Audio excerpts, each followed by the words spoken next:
A little over a year ago, we previewed Meeples and Monsters from AEG on Kickstarter. This is a bag building and worker placement game in which you will be placing meeples across the city in order to defend the town from evil monsters that would wish to do harm to these wooden figures. Now that a retail version is out, we're going to take a look and see if it fully cooked into a proper game or needed a bit more time in the oven.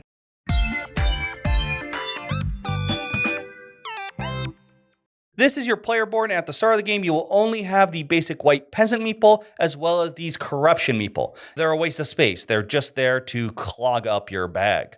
Now, as the game progresses, you'll unlock some of these more advanced meeple, adding them to your bag, putting them in your board. You may also come across these special meeple, which have their own cards because they may not always appear in the game. Throughout the game, these meeple are in essence your hand. These are the ones you'll have access to play, while this is your discard pile. You'll be drawing from your bag here, and at any time you cannot fill your hand to the appropriate size, you'll add everything in your discard pile, putting it back in there, shuffling, and pulling out more to fill up your new tavern. You'll get access to cards along the way, which will power up meeple. For example, here and here. This means these meeple now have increased power when you play them, making them even stronger. You'll also be leveling up cards, which we'll explain when we hit the development phase, which allows you to unlock special powers or simply just increase their strength. This is the main board in which you'll be playing your meeples across in order to activate locations or fight monsters. Your turn will be split up into a development phase, main phase, and draw phase.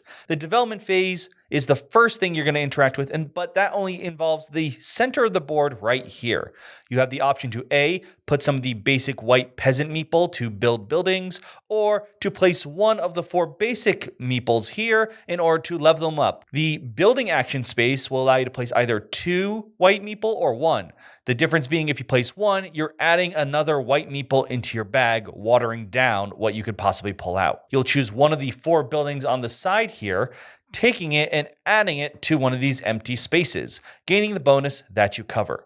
These buildings have plenty of different varieties, such as increasing meeple power, getting some of those advanced meeples, having a bit of a king of the hill action, or even just getting more meeple and quest cards. That said, once 8 buildings have been placed onto the board, that will be it for that. These black spaces are specifically for a tower expansion, which is not included in the retail version. Once you are finished with the development phase, it is time to place the meeple that you pulled out. Starting at the beginning of the game, you only have 4, but as the game progresses, you'll be able to have 6 at the start of your turn, maybe even more depending on what powers you have. The places you can place the meeple are the 4 basic areas, which are always available, the buildings that you just laid out, or the monsters. Places have certain requirements, such as specific number of meeple or color, or in the case of monsters, they have to equal or exceed their toughness, aka with their power level. Once you have finished assigning all your meeples, you will then trigger them in the order of your choosing.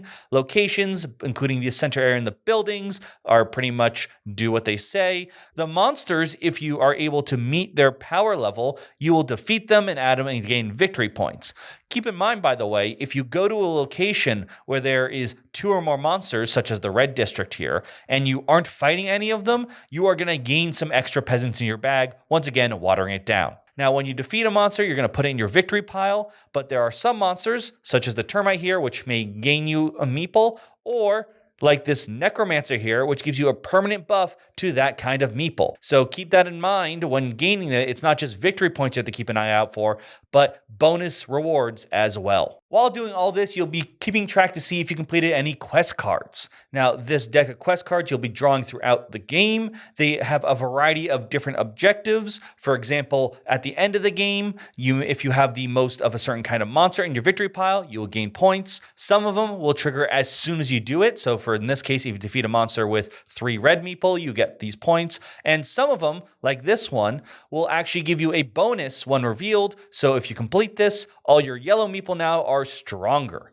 Keep that in mind as you play throughout the game, but don't get too many, for each one you can't complete actually gives you a penalty. After completing your turn, you return all meeple to the discard area, aka the lodging of your board, and then you will clean up to make sure there are 6 monsters on the board.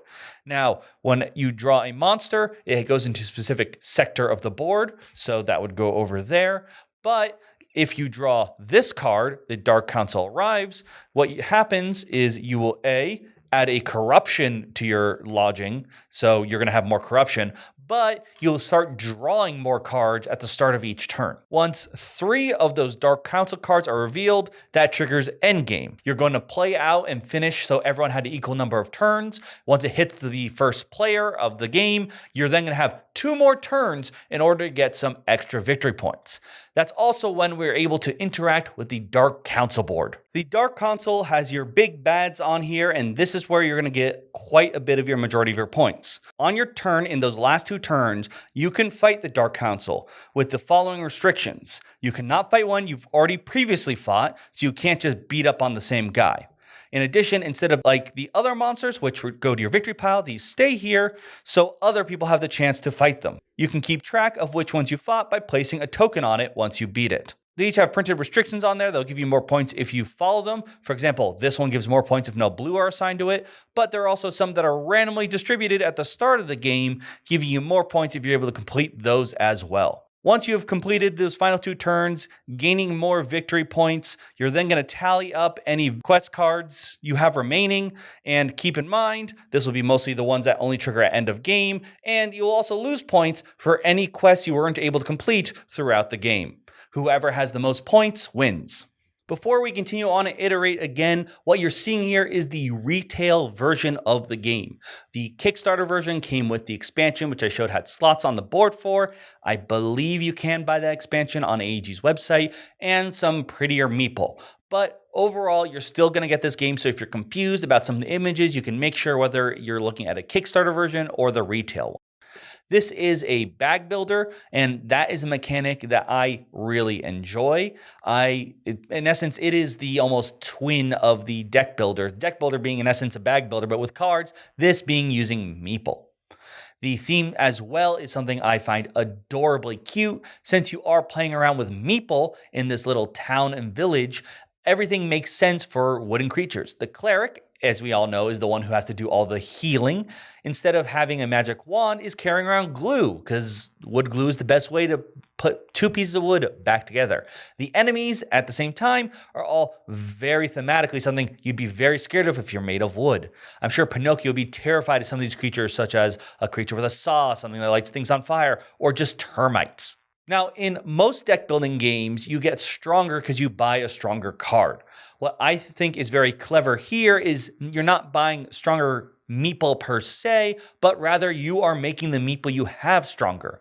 I love the idea of one leveling up the Meeple so they get not only increased power, but cool new abilities, which allow for more interesting strategies, but you can also defeat specific enemies that power up certain Meeple. If you're able to get a ton of enemies that power up, for example, the red Meeple, that simple cleric may now be your powerhouse, meaning it's going to feel really good to buy more of those red Meeple, meaning you're more likely to draw them. This allows for more of the Meeple to live and grow rather than simply being like, I'll buy you early game and not care in late game because that's when I buy my super strength or something, if you're familiar for any other deck building games. However, when we take a look at its builder mechanics, we realize, at least to me, it does some cardinal sins. You see, for a decent builder mechanic game, be it deck or bag builder, I think it needs to follow some rules.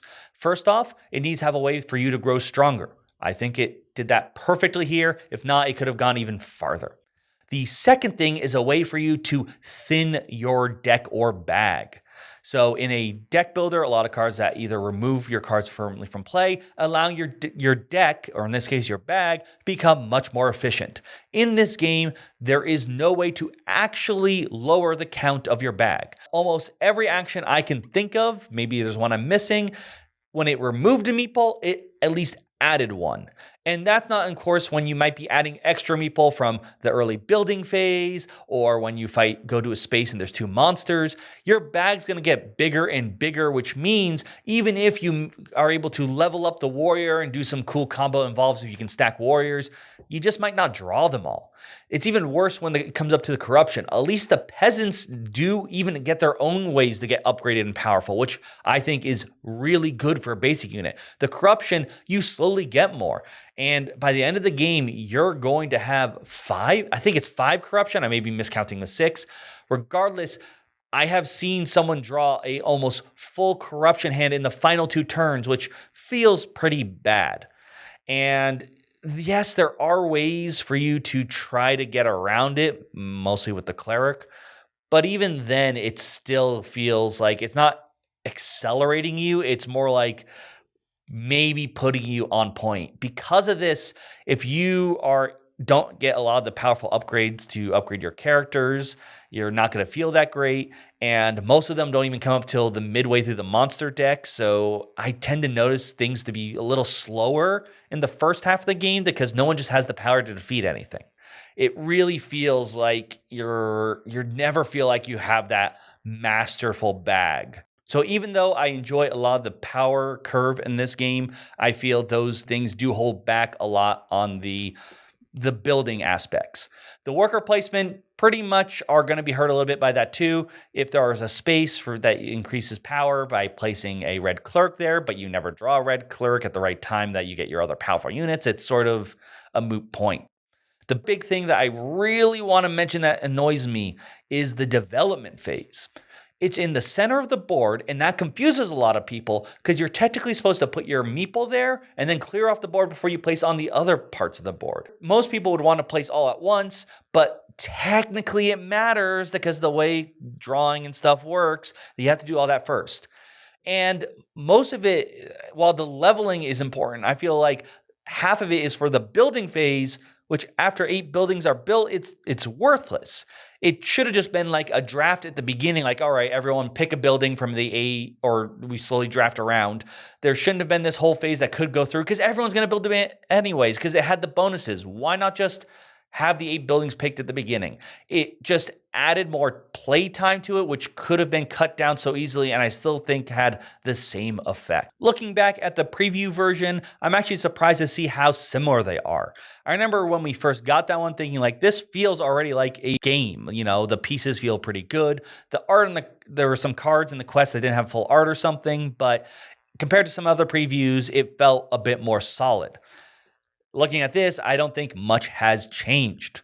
They do have some great ideas, but I am annoyed that certain rules weren't sort of looked at and be like, okay, we can remove this or clean this up a bit. I'm a little bit annoyed at how the board layout is. If they even had those 2 spaces at the top of the board, I think that would have been nicer just for the flow of the game. You know, first things at the top, then you go down to the rest of the board. And even the spaces for the expansion I find to be a bit annoying because it's like, it's as if knowing like when you see on Kickstarter, they're going to release expansions, which should have just, if you're going to have the board layout with that in mind, that's there, you might as well just include it in the box. It's probably something I'm just harping about, but I feel like the base game shouldn't make you already think, oh, there was obviously an expansion in play. Not because it can fit more, anything with superheroes, but like that you've already dedicated a portion of your board to that. I really do enjoy a lot of the mechanics here. I think the way the building increases in power in particular, I really enjoy. But unfortunately, I think there are still some rough parts that should have been sanded out during the Kickstarter process before it hit retail. Crits and misses for Meeples and Monsters. Crits. The theme and the mechanic work amazingly well together. I love the idea that since we are building a bag full of meeples, getting more meeples to build up our army, that the world itself is populated by meeple. And therefore, their threat are mostly threats that you'd be scared of if you were made of wood. I really like this because they could have just gone with the fantasy theme without making the meeple characters being meeple. It makes it cute and fun and stand out versus all the other generic fantasy games out there. How you increase in power throughout the game is one that I really enjoy and find a bit more unique compared to other builders. Most builders, you just buy more powerful pieces and usually get rid of the weaker ones. This one has you power up the piece, so what may be a weak piece in the beginning can get stronger if you're able to get the cards that power it up. You can either do that through leveling, which unlocks new abilities, or defeating specific monsters or completing certain quests, which may increase the power of specific meeples. Misses. There's no way to reduce the number of Meeple you collect throughout the game. In fact, you will only increase the number of Meeple as you either buy new Meeple that replace the ones you spend, or if you're forced to collect more white peasant Meeple. This is a cardinal sin I find in most building games, and in particular, you'll notice it when a lot of people get annoyed when in the end game, when they should be the most powerful, they're still drawing a ton of corruption Meeple.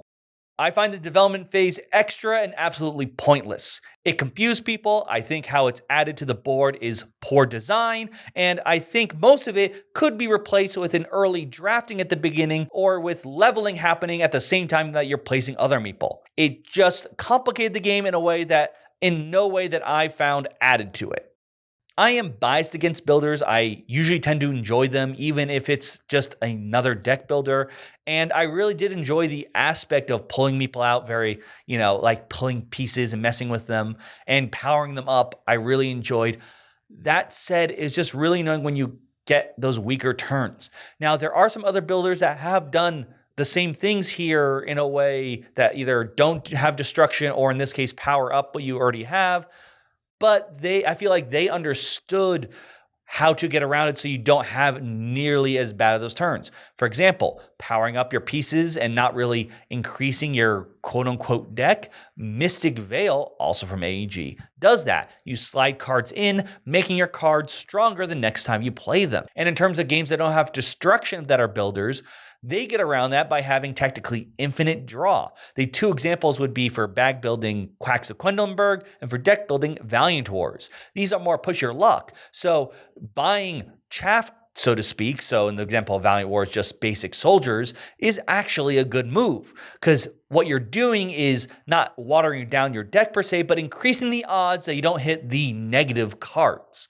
This had a way to draw more, so you have to maybe be careful of getting too much corruption. That would make the idea of gaining peasants not nearly as terrible of an idea, even if you're going all in on a specific warrior blue Meeple build. Or if you're going to focus in as upgrading these Meeple as you continue, there needs to be a way that either your bag sort of stays either always 15 Meeple, so maybe you have to upgrade a peasant into one of the 4 classes. You don't really add more peasant Meeple, or there's a way, once again, to remove it. So by the end of the game, you can really feel that lean built and feel like you've made a strong strategy.